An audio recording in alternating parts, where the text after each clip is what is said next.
పాత రోజుల్లో కాశీకి వెళ్ళటం అంటే చాలామంది వృద్ధులకి అదొక కోరిక. చనిపోయేలోపు ఏదో ఒక సందర్భంలో కాశీ యాత్ర చేసి రావాలని. అంటే కాశీ విశ్వనాథుడిని చూసొస్తే గనక పుణ్యం అంతా వస్తుంది, వాళ్ళ చేసిన పాపాలన్నీ పోతాయి, జీవితంలో అది చరమాంకం అని నమ్మకం చాలామందికి. అదేవిధంగా ఇప్పుడు కాశీని మనందరికి తెలుసు, ఉత్తరప్రదేశ్లో వారణాసి అంటాం. వారణాసి చాలా వాటికి ఫేమస్, మన మోడీ గారి కాన్స్టిట్యున్సీ కూడా. అదేవిధంగా మనం 2-3 అంశాలు చూస్తే భారతదేశంలో చాలా సెన్సిటివ్ ఇష్యూస్ కొన్ని ఉన్నాయి. దానిలో ఒకటి ఒకే ప్రాంతంలో మసీద్ ఉందా లేకపోతే టెంపుల్ ఉందా అని చెప్పి.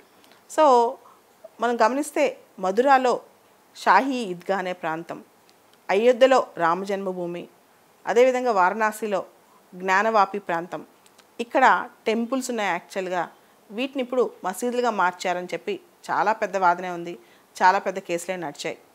అయితే ఈ జ్ఞానవాపి విషయంలో మాత్రం 1991లోనే సుప్రీంకోర్టులో ఒక కేసు పడింది. ఆ కేసు ప్రకారం 16వ శతాబ్దంలో ఔరంగజేబ్, మనకు తెలుసు మొఘల్ చక్రవర్తుల్లో చాలా గొప్ప చక్రవర్తి అండ్ గ్రేట్లో, అంటే ఎర్లీ మొఘల్స్లో లాస్ట్ చక్రవర్తి అనమాట ఆయన. తర్వాత అంతా లేటర్ మొఘల్స్ వస్తారు, వాళ్ళు చాలా వీక్గా ఉంటారు. ఔరంగజేబ్ చాలా స్ట్రాంగ్ అండ్ కన్జర్వేటివ్ అంటారు.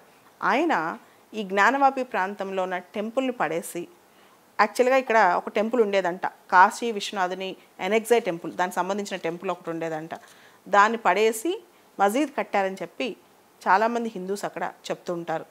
ఇది దీని వెనకాల బ్యాక్గ్రౌండ్. దీని మీద పిటిషన్ పడితే కోర్టు దీని సర్వేకి కూడా ఆర్డర్ ఇవ్వకుండా స్టే ఇచ్చింది. అయితే ఇప్పుడు ఈ జ్ఞానవాపి మసీద్ కాంప్లెక్స్లో వాజు ఖానా అని ఒకటి ఉంది. వాజు ఖానా అంటే ముస్లిమ్స్ నమాజ్ చేసే ముందు చేతులు కాళ్ళు కడుక్కొని స్నానాలు చేస్తారు. దానిలో ఒక శివలింగం దొరికిందంట. అయితే ముస్లిమ్స్ ప్రకారం ఏమో అది ఒక ఫౌంటైన్ శివలింగం అనుకుంటున్నారని, హిందూస్ ప్రకారం ఏమో అది ఒక రిజర్వాయర్ అంటే ఒక చిన్న సైజ్ చెరువు లాంటిది అనమాట. ఇది ఫౌంటైనా రిజర్వాయరా ముందు తేల్చాల్సిన అంశం.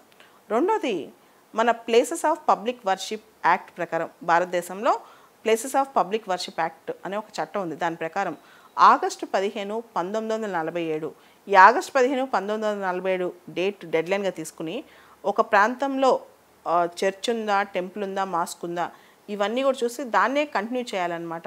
ఉదాహరణకి దానిలో మాస్క్ ఉందనుకోండి, ఆ మాస్క్నే ప్రామాణికంగా తీసుకుంటారు. ఆగస్టు 15 అనేది ఒక డేట్ ఇచ్చారనమాట. అయితే దీనికి ఎక్సెప్షన్ రామ జన్మభూమి అంటే అయోధ్య బాబ్రీ మసీద్ అనమాట. మిగతావన్నీ ఒక ఎత్తు. సో ఇప్పుడు క్వశ్చన్ ఏంటంటే, సుప్రీంకోర్టుకి కేసు వెళ్తే సుప్రీంకోర్టు టెంపరీగా ఒక ఆర్డర్ ఇచ్చింది. ఆర్డర్లో వారణాసి యొక్క డిస్ట్రిక్ట్ మెజిస్ట్రేటు ఎక్కడైతే శివలింగం దొరికిందో ఆ ప్రాంతాన్ని ప్రొటెక్ట్ చేయాలి, సీజ్ చేయాలి. ఎక్కడైతే వర్షిప్ ముస్లిమ్స్కి అక్కడ వర్షిప్ జరుగుతుందో, వాళ్ళ యొక్క నమాజ్ జరుగుతుందో, వాళ్ళ నమాజ్ రైట్స్ని ప్రొటెక్ట్ చేయాలి అని చెప్పి ఆర్డర్ ఇచ్చింది. అయితే భవిష్యత్తులో కోర్టు ఇటువంటి కేసులో ఎటువంటి నిర్ణయాలు తీసుకుంటుందో కూడా చూడాలి. ఇది హైలీ సెన్సిటివ్ ఇష్యూ కదా, మనకి మసీద్ వర్సెస్ టెంపుల్ ఇష్యూ కాబట్టి ఆల్రెడీ ఇండియాలో కొన్ని ఇష్యూస్ ఇలా ఉన్నాయి. అయితే ఇది ఇలా జరుగుతుంటే ఈరోజు ఇంకొక న్యూస్ వచ్చింది. కుతుబ్ మినార్ ఉంది కదా, కుతుబ్ మినార్లో యాక్చువల్గా ఆ ప్రాంతంలో టెంపుల్ ఉండేది, దాన్ని పడగొట్టి కుతుబ్ మినార్ కట్టారు. దాన్ని కూడా ఒకసారి సర్వే చేయాలని చెప్పి ఓవరాల్గా కోర్టు వీటన్నిటి మీద సర్వే చేపిస్తా లేకపోతే స్టేటస్ కో ఇస్తుందా, ఇవన్నీ మనం వేచి చూడాల్సిన అంశాలు.